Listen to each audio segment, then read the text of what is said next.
What's a secret you discovered about someone that you'll take to the grave instead of telling them you know? When I was with my friend once, the hard drive in his PC died, and he wanted to see if I could recover the data. I swapped the controller on the drive with one from eBay, and it spun up. He was mainly worried about pictures of his children that he didn't have copies of elsewhere, and was frantic. He showed me where the folders were. I found the folders and started moving the files to a USB drive. I opened one of the folders and set it to view as large icon so I could make sure everything was coming through correctly. There was a folder from the digital camera that matched the camera's DCIM directory. I opened it and did a quick scroll just to check that the files looked correct. I stopped abruptly. Did I just see what I thought I saw? I scrolled back and realized there were several explicit pictures. His wife, whom I have known for years, and another man, and my friend was taking the photos and participating. There were also pictures of him being intimate with the same man. I gave him the flash drive and told him everything had transferred correctly. I mentioned that I had glanced at the pictures to make sure they looked okay, but he should check them all to be certain. That was at least 10 years ago. We are still friends, and nobody else knows. Whatever works for them. It was just such a surprise, especially since they are quiet, very politically conservative people. I would never have guessed. I worked at a computer store in college and saw a lot of wild things on people's computers. I called the police a couple of times when I found inappropriate porn. I've learned that there is some stuff you simply cannot unsee. Story 2. My friend got extremely drunk and told me that about 15 years ago, she had a cryptic pregnancy. She went to the emergency room with abdominal pain she thought was appendicitis, but it turned out to be labor with a baby she had not realized she was carrying. The strange part is that I remember her calling me that night to take her to the hospital. I was about an hour away and could not make it, so one of our other friends took her. When I checked on her the next day, she said she was fine and that it had just been constipation. She was not in a good place financially and was in a newer relationship, unsure of who the father would be. She placed the baby for adoption and never said a word. We have been friends since we were 12, and I have never seen her sob the way she did when she told me. She said she placed the baby for adoption, but something made me feel like it might have actually died, and she could not bear to say that. The next morning, I could tell she did not remember, and I have never brought it up again. But it eats at me to know she carries this pain all the time. It kills me to think I could have been there that night to support her. She has been a serious, functioning alcoholic for most of our adult lives, and while many factors contribute to that, I believe this trauma is one of them. Story 3. While drunk, my mom admitted to me that I was her favorite child, not my older brother. I was the family black sheep, and my older brother was the goody two-shoes. My hair was different. My taste in food was different. Just about every basic thing you could think of. I was also the one getting into the most trouble growing up. Some of it was my fault, but a lot of it wasn't. For whatever reason, I believed my parents when they told me not to lie, and as a result, I mostly didn't. I'm talking maybe one hand's worth of times I lied about doing something I knew I shouldn't have been doing. Why? Because, as they told me, it's wrong to lie. My older brother, on the other hand, would lie all the time if he thought he could get away with it. I could count on one hand the times he didn't lie. He was always believed because he was the golden first child. To this day, I struggle to come up with little white lies on the spot, simply because I hardly ever lied growing up. Anyway, there were other things that got me into trouble with my parents growing up, but lying was the main one. I always thought that because of that, and being the black sheep I was favored second in everyone's eyes. If you will. Well, apparently not. I don't care whether my mother had a favorite or not. I didn't want to know. And knowing doesn't change anything for me. I'm not sure what she hoped to achieve by getting that off her chest, but I don't plan to tell my brother, even if I'm mad at him. Story 4. My grandfather fought in the Second World War as a bomber pilot. He was always a quiet, reserved man. I never heard him say anything harsher than darn, and he went to church every Wednesday and Sunday. He would never talk about the war. In his 80s, Alzheimer's took his short-term memory, and he no longer recognized me or anyone else he knew, even family. When I visited, he believed we were still at war in the 1940s and started giving me pointers. He told me how much cash a person needed for a good dinner, and a nice A-worker in town. He said the Brits didn't like the Americans because the Americans made more money and could afford the best girls. He had been a young man watching friends die every day. assuming he would die too. So he spent his paycheck on good food, booze, and the best hookers. The rest of the family will be just fine not knowing any of this. Story 5. My dad once sent me a late-night drunken text clearly meant for someone else. I will not repeat what it said, but it was inappropriate and homosexual in nature. He showed up on my doorstep the next day, clearly rattled and anxious. I made no mention of the text, but he asked if my phone ever glitches and receives random messages that do not make any sense. I told him no, that I had never experienced anything like that. He seemed to calm down, and he left shortly after. I am fairly sure my dad was gay, or at least bisexual. He is passed now, and there is no need to tell anyone else. He clearly did not want anyone to know, and I will keep his secret. Rest in peace, Dad. I miss you. Story 6. I was brought into a company's office, a Fortune 500 firm, to make examples of people. My job was to capture network traffic and identify employees who were looking at corn at work. Legal and HR were present, and I followed a process to prove whose traffic I had captured. They would then pull those employees from their desks, escort them out of the building, and fire them on the spot. It was part of a long-term project. There was one man who was looking at some extremely hardcore material.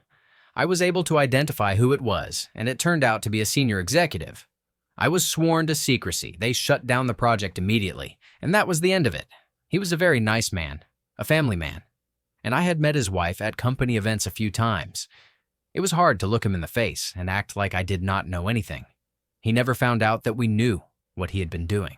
Story 7. I came across a couple of things while helping clear out my late in-laws' house. They had been hidden hoarders, so there were items from previous decades. One was the paperwork for a high-interest second mortgage taken out in my mother-in-law's name, with instructions to communicate only with her. She handled 100% of their finances and was generally very capable, but something must have gone wrong in the 1990s, and she clearly had not wanted anyone else to know.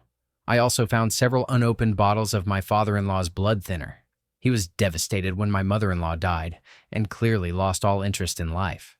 We moved in with him for several months to help him adjust, but it did not work. I suspect he kept picking up the prescription so my partner would not figure things out.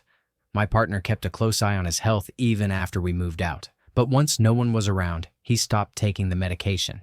I kept all of this to myself. My partner was already struggling with losing them only a few years apart, along with the shock of discovering the hoard. Story 8. I was a systems and network administrator for a government department in Australia from 2007 to 2011, and the head of that department, appointed and confirmed by an act of parliament, was an extremely conservative man in his 60s. His position included a personal laptop that had been issued to him. He brought it to us because it was running slowly, although it did not seem that way under the admin profile. There were no viruses or malware detected. I messaged him that we would need him to show us what he meant, and instead of coming over to log in, he sent his secretary with his password written on a post-it note, folded so she presumably could not read it. When I logged into his profile using his credentials, I saw immediately what he meant. There were pop-ups everywhere for all kinds of pill ads for ED, corn games, and his browsing history was essentially non-stop searches for corn. His downloads folder had over 200 gigabytes of videos. I never told him or my manager what I saw. I ended up re-imaging the laptop because it was faster than trying to remove even a quarter of that content from his profile. Story 9. I hung out with a friend who is considered a ladies' man. He attracts a lot of attention but never settles down in a relationship. One time, he got very drunk and I stayed over at his house. I helped him to his bed and was on my way out when I noticed his closet door was open and the light was on. I went to turn it off and saw that the closet had a false back wall slightly ajar. Against my better judgment, I took a look. Inside, there were a bunch of women's clothes, a stand with fake chesticles, and what appeared to be underwear designed to give the appearance of a woman. From what I gathered, he cross-dressed but kept it secret. There was a mirror and a camera in the closet as well. I thought it was unusual but didn't say anything. As long as he wasn't hurting anyone, I didn't care. The next morning, he asked if I had happened to look inside his room. I said no, and didn't even remember when I had fallen asleep. He seemed content and didn't press further. I'll never bring it up, as there's no point. Overall, he is a very nice guy and goes out of his way to mind his own business. I will never mention it to him. Story 10. I've been sitting on this story for a long time, about 25 years. My godfather, who also happens to be the inspiration for my middle name, is a Catholic priest. He actually became a priest after high school because he was not allowed to date my mother. Back then, her father would not permit her to date a Jewish boy. So, my godfather converted to Catholicism while they were still in high school. Ah, the 1960s. Fast forward to around the year 2000. My mother began converting to Catholicism herself. We had not really been a church-going family, but she took it seriously, and in doing so, she reconnected with my godfather. They rekindled their friendship, and apparently much more than that. One day, I found printed transcripts of explicit online conversations between the two of them. The home computer was in my room, and for some reason, she had printed the chats and left them there. That's how I discovered that my mother had been planning, and possibly engaging in, an affair with my godfather, a Catholic priest. I never told her that I knew, and I certainly never told my father. I could not bear to break his heart. I don't know if it ever went beyond those messages, but their correspondence continued for years. After my father passed away, I eventually told my mother that if she wanted to be with my godfather, she should do whatever made her happy. Life is short, and she deserved peace. More recently, I learned from my brother that my father may have known about the affair all along. Around that same time, 2000 or 2001, he threw away his wedding ring. He always said he had lost it, but looking back, if he had truly lost it, he would have replaced it. Story 11. A little different, but I had a neighbor whose mother was staying with him. To preface, this neighbor was a longtime friend, and over the years I had built a friendly relationship with his family. One day, his mother, who worked from home, had locked herself out during her lunch break. She came to me, since I also worked from home, and asked if she could use my phone to call her job and let them know. She also called her son, but he could not leave work, so she called a locksmith. Anyway, long story short, we got to talking about areas I had lived in the past. She shared that she had grown up in one of those areas and then told me a story from her teenage years. She said that while walking home, a man had asked her for help, led her into an apartment, and attempted to assault her. She was able to escape. Now I know this story about her. Her son has no idea this ever happened, and I am certainly not going to be the one to tell him. Story 12. When I was 18, I discovered my father's affair through text messages. He had asked me to grab his phone from upstairs, and he never used a passcode. As soon as I picked it up, it unlocked and opened directly to his text thread with the other woman. When I realized what I was looking at, I took photos as evidence, locked the phone, went downstairs, and handed it to him without saying a word. My father is a 7 times diagnosed raging narcissist. He has told me, and shown me, before, that if my mother ever left him, he would harm himself to get back at her. If she ever found out about the affair, I know exactly what would happen, and how completely it would destroy her. So instead of revealing this secret, I have kept it to myself. Anytime my father angers me or goes on a rampage, I find a way to slip his affair partner's name into the conversation. It works every time, and he falls right back in line. He knows that I know, and I know that he knows. Our unspoken secret from hell will remain a secret until his funeral. Story 13. Oh, basically everything that my 2 newly adult children and my 3rd teenage child think they've ever hidden from me. I found it amusing for the most part, and most of it has been completely harmless. They thought they were like spies, sneaking out or doing other silly growing up things. There's no need for me to tell them I know all of it, especially now. It would just feed my own ego if I reminded them every time they snuck out or came back later than promised, even if I was in bed. I would usually giggle to myself hearing them try to sneak back in, tripping over a sibling's shoe in the dark, swearing, and inevitably stepping on the one squeaky step they always forgot about. Truly, the world's stealthiest people. Absolutely. They all video call a lot and talk pretty loudly too, so I also know far more than I ever wanted to. Blisteringly detailed accounts of teen girl milestones you do not always share with your mom. I really wish I had picked different moments to be in the hallway. This mom did not want to know, Lamau. I need that Men in Black memory eraser. Story 14. I used to work with a very beautiful but seemingly very conservative woman. Everyone was curious about her and her relationship status, but she never revealed much to anyone. For context, this was at a startup that played pretty fast and loose with the rules, and there were plenty of stories about various employees. Our time working together ended with no incidents. Years later, I reconnected with a female coworker, and we spent some fun nights together. We got to talking about our time at the startup and some of the employees. I asked about the conservative woman, and my friend told me that she had been casual friends with her and had visited her house a few times. One night, after drinking together, they were hanging out at her place, and the conservative woman showed a cabinet filled with professional basketball memorabilia, jerseys, a shoe, some shorts, and so on. My friend asked what it all was, and she said that she had slept with most of the pro basketball team and that her goal was to be with the entire team in a single season. Not judging, but I was a little shocked. I did not expect that. I guess it's good that she has goals. Story 15. I found out that my best friend's girlfriend had been cheating on him after they split up, as she got together with a new guy very quickly. Obviously, something was likely going on beforehand, given how fast she started the new relationship, but I randomly saw a picture of her with the other guy on Instagram, dated a year before she split with my friend. She insisted to me that her new guy was someone she had just met, that he had never been to the UK before, and that she met him on his first trip a few weeks back. I didn't want to go through it with her, so I just left it and didn't tell my friend. He wanted nothing to do with her anyway, and I felt it would only make him feel worse, so I buried it. She was eventually dumped by the new guy for not being as obsessed with fitness as he was, the exact same excuse she had used to break up with my friend. Story 16. My aunt discovered the identity of her father. She is in her late 70s and found out that she was not actually my mother's full sister, as they do not share the same father. She did an Ancestry DNA test but didn't find anything right away, so she eventually forgot about it.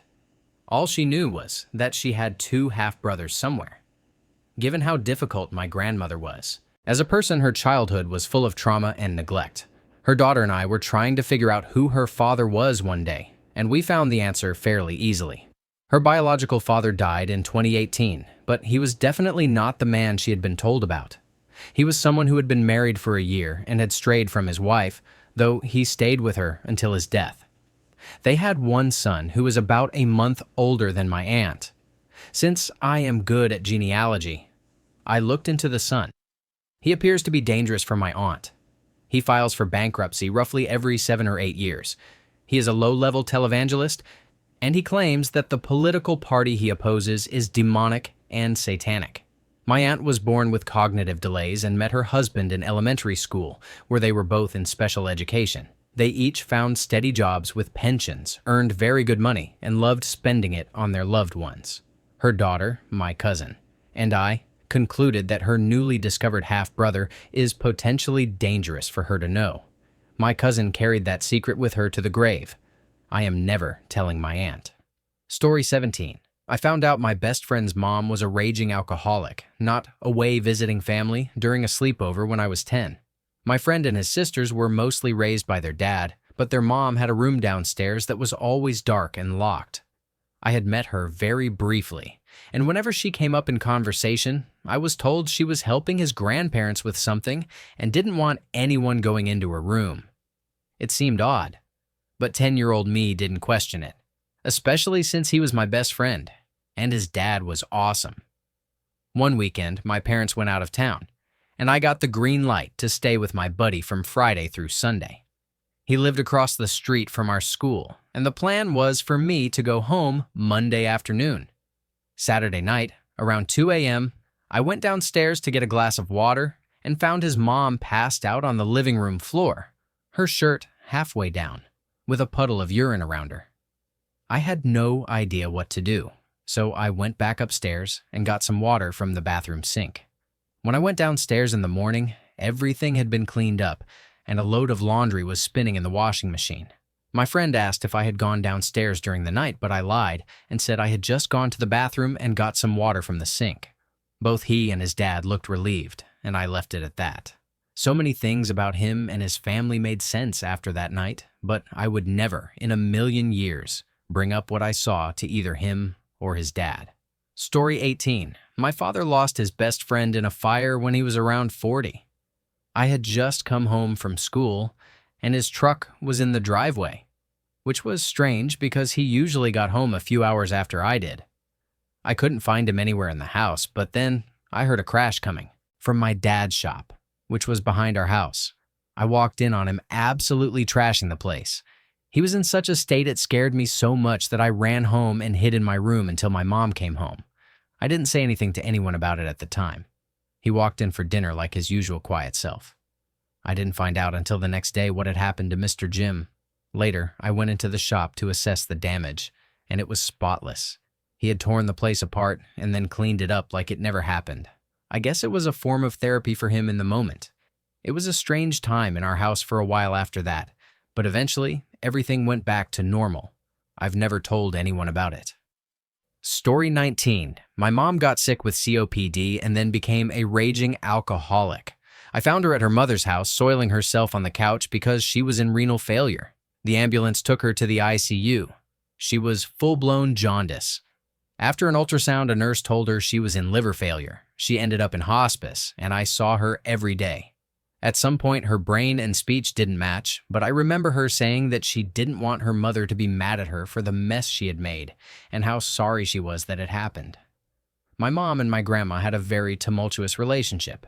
I reassured my mom that it was okay, saying, "I got you, boo." I had already cleaned everything up, and it was a lot. I worked for hours to leave the place just as it was. I will never tell my grandma about that. How my mother was on her deathbed, worried about her mother's reaction to a mess. I am so mad about that. My mother should never have had to go through that. It pissed me off, first of all, and I hope I eased my mom's mind when I told her it was all right. Part of me wants to tell my grandma just to make her feel terrible, but she also lost her son some years ago in a very similar way, and he rejected her when she visited. She didn't visit my mom. It's not really my grandma's fault. She splits her time between countries and was out of the country when my mom passed. Still, she really was harsh to her kids. I'll have to deal with her affairs when she passes. That should be interesting, I'm sure. Story 20. There are things I found out about my dad as an adult, mostly related to gambling and drug use, that I won't tell my brothers until after he passes away. He's getting older, and his relationship with us has always been pretty bad. He's not a very good parent. I think if my brothers knew what I know about him, they would go no contact. One already did for years, and then reconciled after he had kids. I don't think going no contact would be good for anyone involved, regardless of what he deserves. Most of that behavior is in the past. He's too old now to get up to no good. My mom especially does not need to be caught in the middle of all that. I also suspect that he has a daughter from before. He met my mom that none of us know about. I haven't confirmed it, and maybe never will. But there's a pretty strong suspicion.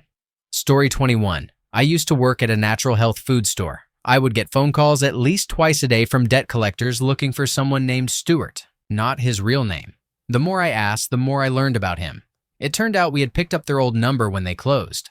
I eventually left that job and started a new COO position at a company. My right-hand person was named Stuart. After a couple of months, I learned he had owned restaurants, some of which hadn't gone well, which was why he was working a full-time job. It turned out this was the same Stuart the collectors had been after.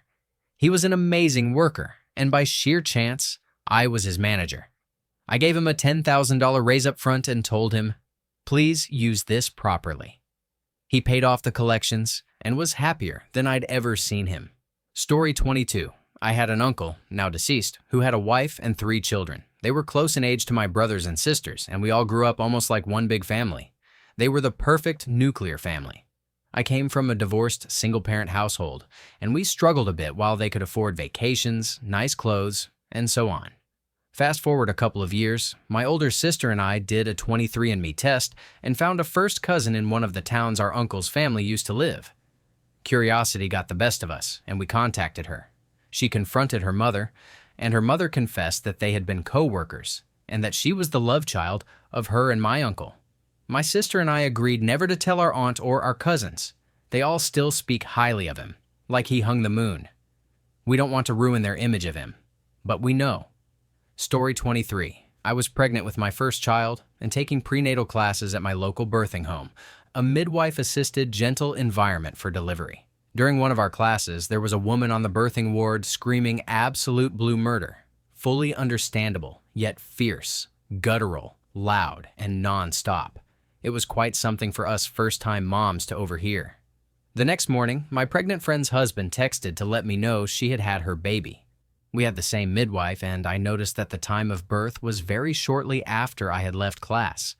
This friend is very put together, self-controlled, and conscientious, and she would have been utterly mortified to know I had witnessed the sounds of her birthing a child in all her primal glory. I've never uttered a word, but honestly, mad respect. Story 24. I recently acted as executor for my first cousin's deceased estate. He lived in the same villa as his mother, and they were both hoarders and collectors. He had an impressive stamp collection spanning 6 decades, but I digress. While sorting through some very old-looking letters, stamped in the UK circa the 1910s, I found a bundle of mail that turned out to be correspondence between his grandmother, my great-great-great-aunt, and the household of George V, King of England. The writing was interesting, though I could only make out some of the English. The script was full of flourishes, but there were clearly phrases that seemed loving and devotional. Intrigued, we approached an antique book dealer we know in Sydney, who was able to verify that the letterheads were genuine stationery from Sandringham and consistent with the period. He said he would make inquiries. We have since received an offer via the dealer's agent to purchase the letters, conditional on signing a non-disclosure agreement. The offer is very attractive, and the probate solicitor has explained the NDA in depth. I only browsed one of the letters, and obviously cannot share the contents, but I imagine they are all similarly salubrious in nature. The agent said they are purchasing on behalf of the family, and I share this because I firmly believe they will take the story to the grave. As an aside, the beneficiaries of my cousin's will are going to be in for a shock when we distribute the proceeds from the estate next month. Story 25. My aunt always wanted a family. She was married once, but it didn't work out. Later, she fell in love with a married man and carried on an affair with him for about 15 years as he strung her along, promising he would leave his wife. Of course, he never did. I'm not sure why my mom told me one day, but that's how I know. She eventually adopted 2 wonderful boys from China, both with physical disabilities. She was finally a mother for a couple of years before she suffered a stroke while driving. Luckily, my mom, her twin and very close, was with her and was able to safely pull the car over. The stroke was very damaging, and she hasn't had custody of her boys for about 10 years now. She remains friends with a couple who took them in, so she is still part of their lives. It's a pretty tragic story. Story 26. I was over at my then-fiancé's place, just hanging out in his room. I was bored and decided to look at the books and notebooks he had lying around. We had previously agreed that we both had full access to each other's things if we wanted, so I wasn't snooping. I came across a book full of writing prompts. I'm a writer, and I knew he dabbled a bit too, so I read some of it. I can't for the life of me remember the specific prompt, but I do remember his handwritten response. It basically said that he loved his ex-fiancée, the girl he was with before me, more than he loved me, but he felt happier and safer with me. For a few reasons, reading that really hurt something in me. On one hand, I was glad he felt safe with me. He grew up in an abusive household, and his previous relationships were toxic at best and abusive at worst. He deserved to feel safe. But on the other hand, reading in his own handwriting that he loved his ex-fiancée more than he loved me. Well, that stung. I never told him I had seen it, and I never asked him about it. There was no reason to. It was his personal reflection, and he hadn't done anything wrong. But I'm sure my behavior in the relationship after that day gave something away. Our relationship was already precarious at that point, and I became much more insecure and jealous as a partner. I ended up breaking up with him a few months later. Story 27. I have a friend I served with. Besides the medical staff who performed her transition surgery, I am the only person alive who knew her both before and after she transitioned. She told her mother, a mutual friend, and myself. Both her mother and our mutual friend are now dead. She effectively faked her death, with our help, when it came to everyone else who knew her as a man. There are other people I know with secrets that I'm not going to expose either. Mafia members, a guy who unintentionally robbed a bank and more or less got away with it, abortions, secret spouses, secret families, illegitimate children, a man with an offshore account holding a few $1,000,000 from investing money he made as a mercenary, which his wife doesn't know about. I spend a lot of time around some shady people, but none of them are as bad as the politician I know. He is a rank pile of burning ostrich crap. Story 28. A long time ago, someone broke into my house, stole many things, and destroyed my belongings. My mom came immediately, but my dad was in a different city for work. It took more than a week for him to arrive, and at the time, I didn't think anything suspicious. Last year, after my dad passed away, my mom told me that he had actually left work to come see me, but he panicked and was involved in an accident. He was found fully at fault, and the other driver was taken to intensive care. He was held in custody for 3 days, but was later released on bail. She told me that no one knew about this, which explained the financial difficulties they experienced in those years. Maybe they borrowed money to cover the costs. I'm not sure. I felt awful and extremely sorry for my dad. I hope he is at peace now. Story 29. It's well known in my family that my grandma on my mom's side married her first cousin after she and my grandpa, my mom's father, divorced. Grandma and grandpa had been essentially separated for years before that, but were still living together until my mom, she's the youngest, and her older siblings all moved out. This means grandma and her cousin likely began their relationship before grandpa moved out. All three have passed away long ago. I recently revisited my 23andMe and Ancestry DNA profiles to look for something unrelated and noticed that they both identified 2 of my first cousins as half-first cousins. Interestingly, those 2 cousins are shown as full first cousins to one another. It appears that my mom's dad was not actually her father, and that I am very likely the product of their relation. My mom was incredibly close to her dad and has nothing but the best memories to share about him. She still tears up when she tells me their stories. I will never ever tell her that he was very likely not her real father, and that her biological father might have been her first cousin once removed. As a side note, my mom, my sibling, and I do not have any apparent health issues because of their relation, but my mom's twin brother's grandchildren all have special needs. If I hadn't already decided not to have children years ago, this would have sealed the deal. Story 30. My wife's family has a juicy one. The great-grandparents on her mom's side were very respected. They had both passed away long before I married into the family, but I heard a lot about them. He was financially successful, and she was a model 1950s housewife who raised 2 very successful and well-adjusted daughters. My wife's mom did a 23andMe test on a lark just for genealogy purposes and discovered she has a full-blood brother who was never part of the family. Only her mom's sister knows, and they're beside themselves.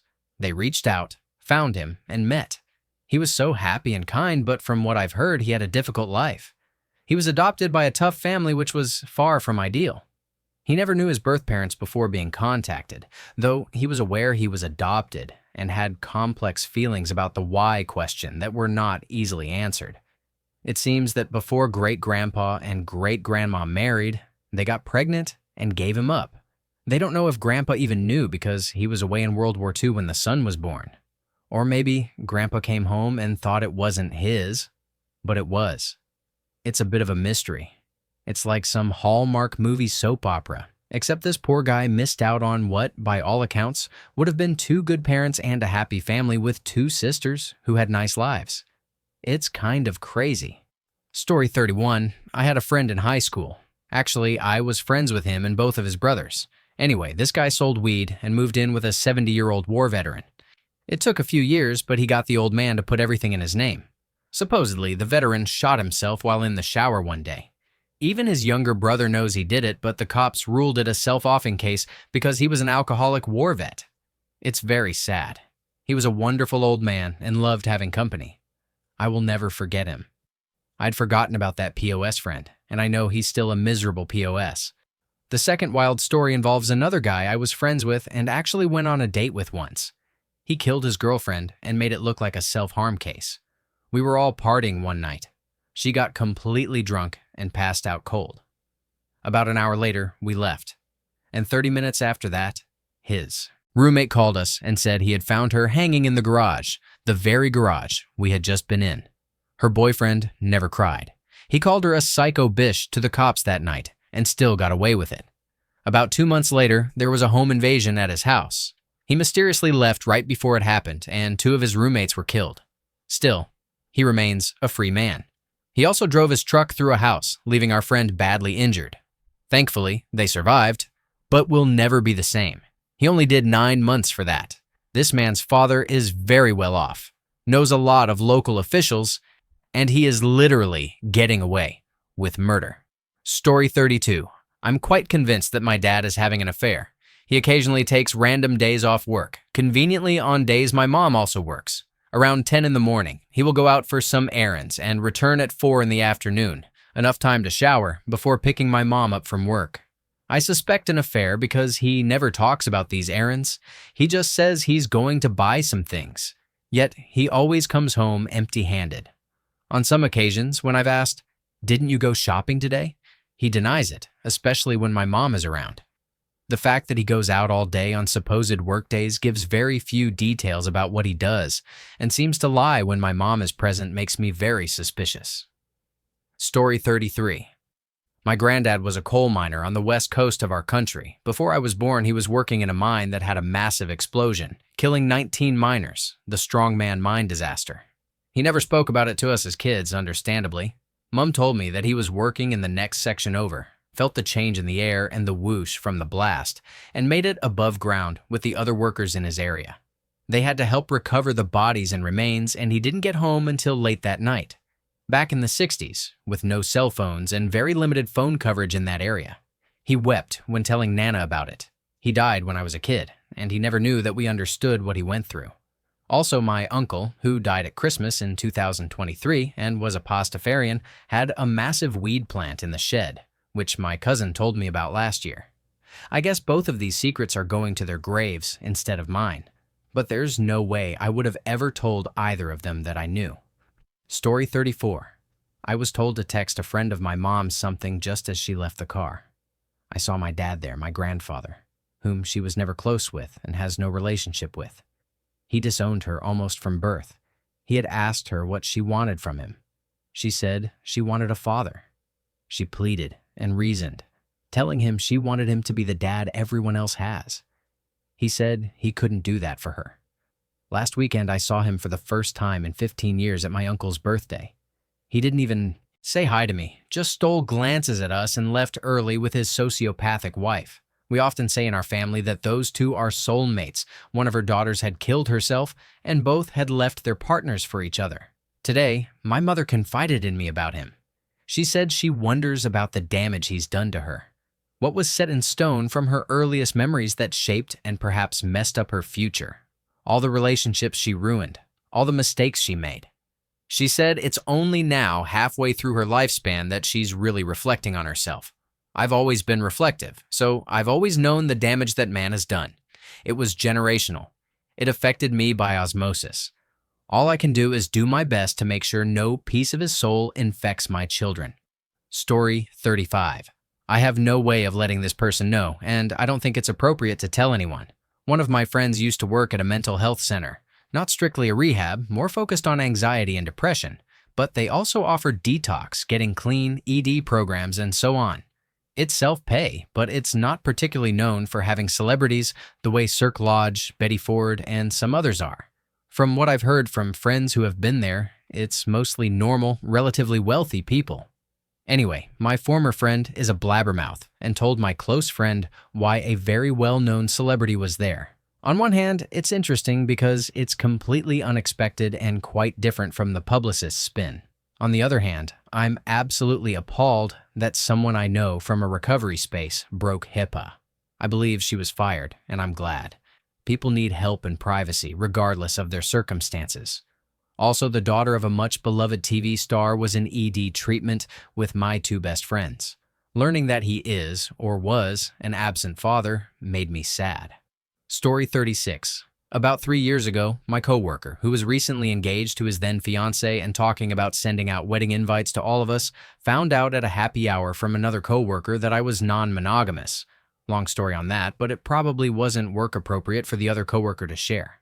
Later, he offered to drive me home from the happy hour so I wouldn't have to Uber. And at the door, he tried to kiss me, saying, "You're non-monogamous, so this is cool, right?" I asked him if he was non-monogamous and if his fiancé would be okay with it. He said, "What she doesn't know won't hurt her." I told him I wouldn't be a homewrecker, thanked him, and got out of his car. We still work at the same company, but we've never spoken since. He didn't end up inviting me to their wedding, and I never told his fiancée or anyone else at work. Story 37. A few years ago, I learned that my mom had been using meth for a few weeks before she knew she was pregnant with me.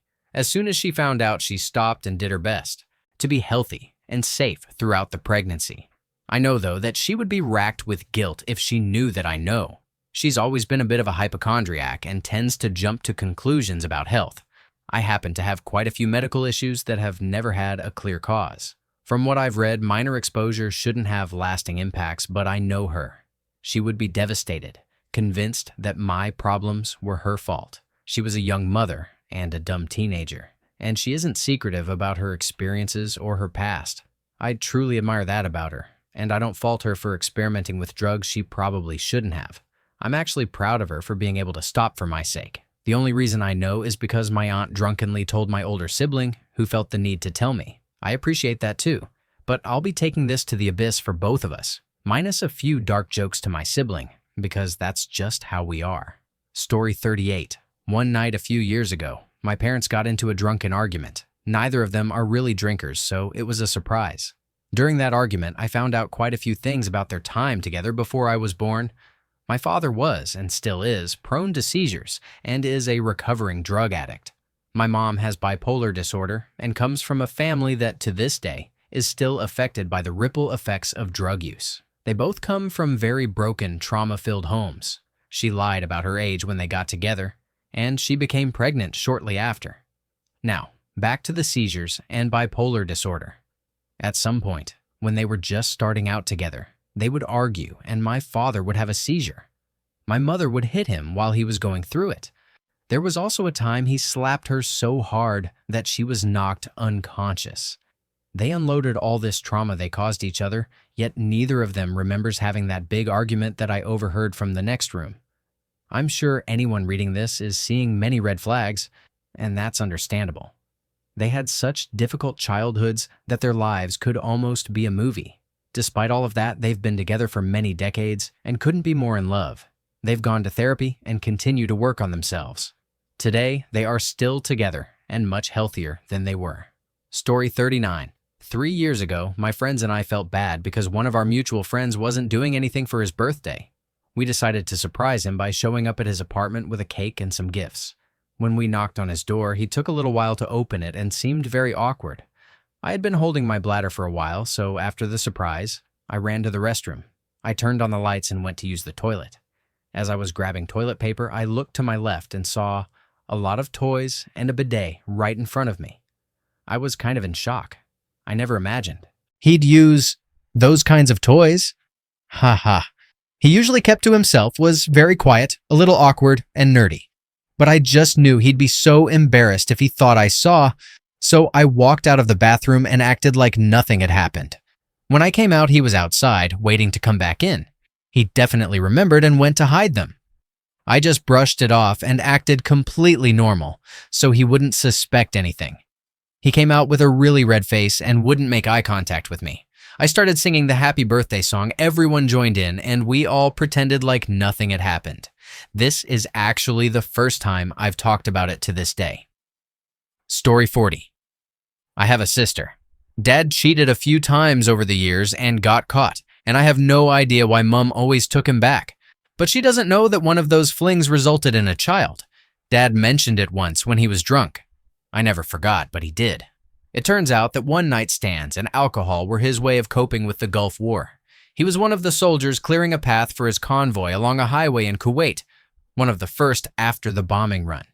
He went looking for solace in any way he could, and at the time, I was just a baby. Mum blames him, maybe rightly, for nearly every bad thing in their lives now.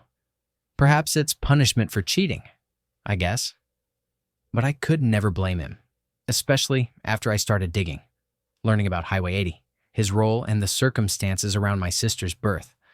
I once tried to track her down, but with only a first name and a region, it was nearly impossible without more precise birth certificate information. Both parents are still alive, so it's probably best not to open that wound. I often wonder where she is, though. Is she okay? Is she happy? Does she know who her father was? Story 41. I do independent contracting in digital media, and sometimes I clean up personal pages for business owners or executives. Last year, I was doing an audit of all the leadership team's social profiles for a client to suggest changes.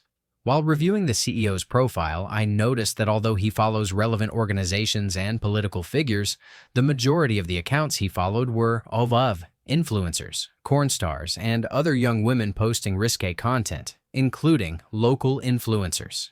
This man is married and has children, some of whom might even recognize some of these influencers. He's a very nice man and doesn't post much, but he still interacts with all the company's social media posts, shares them, and so on. I don't think he realizes that anyone can see who he follows if they look. I'm not sure if his wife is on social media, and I'm unsure about his children. They may be too young. I never mentioned it and still struggle with whether I should. I don't want to embarrass him or hurt our professional relationship. He's been great to me, sends me work often, and refers me to others, but I still think about it every time we have a meeting. Story 42. I have a male friend I used to work with and still keep in touch with, who I know dresses as a woman. I know this because he was seen at a gas station a couple of times by someone I know, dressed fully in a dress, pearls, and so on. It wasn't just once, and he wasn't on his way to a party. There's really no other reasonable explanation than that he likes to dress as a woman at least occasionally. The gas station is out of the way, so he likely didn't think he would be recognized. He's a high-level professional in a job where, unfortunately, this could realistically damage his career if it became known. It shouldn't be that way, but it is the reality. I don't know if he wants me to know this. If he ever told me, I'd just be like, oh, okay. It's his business, and up to him whether he shares it. Until that day, I continue to grab breakfast with him every once in a while and say nothing. Story 43. I was out drinking with someone, no longer a friend, and we were low-key getting sloshed. She was fighting with her roommate, who was also a friend of mine at the time. We were talking a little crap and being a little catty, nothing crazy. Then she decided to take that moment to reveal that our other friend was trans. I had no idea. I'll never forget how shocking it was. Not that he was trans, but that she would reveal something so personal. She outed him to someone who wasn't even on good terms with him. That was vile. I still don't like her, but it's not because he's trans. She clearly seems to think it's something to be ashamed of, using it to talk badly about him. I have never told him or anyone else, and I never will. The two of them are still friends and roommates. Story 44. I found out my coworker was a cam girl back in 2017 or 2018, before OnlyFans became a juggernaut. Public sentiment wasn't where it is today, though I feel like we've taken a couple of steps backward over the past year or so. The only reason I found out was because she had one very specific, peculiar, professional-looking photo on her Facebook that stood out. Curious, nosy, and admittedly thinking she was attractive, I did a reverse image search and eventually stumbled onto a site I don't remember the name of. I discovered her stage name and went down a little rabbit hole from there. The only person I ever explicitly discussed it with was another trusted coworker whom I was fully confident would not tell anyone else. Honestly, if it had been anyone else, I probably would have asked them about it immediately because I was smug. But I had a lot of respect for this person, and she was vaguely intimidating, so I never mentioned it. Unfortunately, she ended up quitting a few weeks later because she was being harassed by one of the office guys. I do not know if the information ever spread. I would never tell her I saw her like that. Her life seems to have moved in the opposite direction, and I doubt she would be thrilled to revisit it. Story 45. Years ago, I worked in a financial institution that had some questionable people and a few very noble ones. I was tech leading the IT and software development department through a large project to consolidate most of their systems into an interconnected network of microservices, before microservices were widely used. One of the most pleasant developers was a single mother who worked extremely hard. She supported her mother, stepfather, and her son. I used to work pretty late, and one of those days I saw her typing on her computer. I didn't think much of it. I walked toward the back of the room, and on my way back I saw one of the vice presidents seated at her desk. He was telling her that a woman this pretty shouldn't be alone in the department and how much he would love to do it with her. He then went on to say how the department would be reduced because of my efforts to consolidate systems that managers had noticed they could do with fewer people, and that he could put in a good word for her if she was willing to put out some effort. What he was saying froze me on the spot. But just as I was about to say something, I got a text from her saying, "Stay quiet and we'll talk tomorrow." She stood up, pulled the guy out of the department, and as she left, she gave me a look back where I was sitting in shock. Somehow, when the department was restructured, no one who worked with her was let go. Story 46. My friend's wife reached out to me and said she thought my friend might have cheated on her while she was pregnant. She asked if I thought he was capable of it and requested that I not talk to him about it. She said she didn't really have any evidence, just a feeling. I said, "Well, anyone is capable, but gun to my head, I would be extremely surprised. All I can say is that I have never had a single reason to think something like that might have happened, but that does not mean anything if you have a reason to think it did." Her response ended with, "Maybe I'm just being crazy. This guy is one of my best friends, but I will not be okay with someone who cheats. Period." That being said, I am leaning toward it being her having a moment because, for various personal reasons I will not go into, it would not make sense given who he is and what he believes. If there were evidence, I would question it further, but to me, there never was any. I will not say anything to him because I think he would be pretty frustrated. But it is what it is. It is not my marriage. Story 47. Through an awkward family funeral, I learned that my aunt used to work for my boss's father a long time ago, before I was even born. I see my boss's father every once in a blue moon at work. He comes around to help with certain projects. After we found out my aunt used to work for him, he always asked about her, asking how she had been and what she was up to. He often mentioned that he meant to reach out and catch up. One day, he stood there and told me how special she was and how much he had enjoyed their friendship and connection. He seemed really lost in thought. I'm about 98% certain they had an affair, or at the very least that he still loves her and regrets staying with his wife. By the way, he is married, Mormon, and has 12 kids.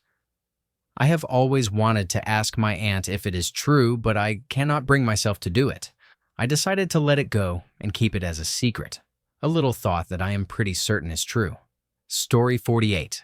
My best friend of almost 30 years had been with his girlfriend for 5 years when he found out she had cheated on him multiple times. He was devastated. They broke up, and he did not have a relationship for the next 8 years, constantly crying over his ex. I knew she was cheating more than a month before he found out. I used to work in a pub, and she knew that, but she still brought her side partner there. I was torn. I knew that if I told him, it would destroy him, and I did not want to see him suffer since he was deeply in love. At the same time, I wanted to be a good friend and not let her hurt him any longer. For the next few weeks, I started calling him out every time he did not take her all the way home, or casually texting him whenever I saw her somewhere I thought she should not be. It probably made me look a bit strange in his eyes, but eventually he became suspicious about her whereabouts. One day, she dropped him off in the city and he saw her taking the bus. Not the way home. This was 15 years ago. I love this man, and I really hope he will never figure out that I knew she was cheating on him before he did, and that I planted the idea that eventually led him to find out. Thank you for watching. If you enjoyed this video, be sure to give it a thumbs up, subscribe, and hit the bell icon so you never miss an update.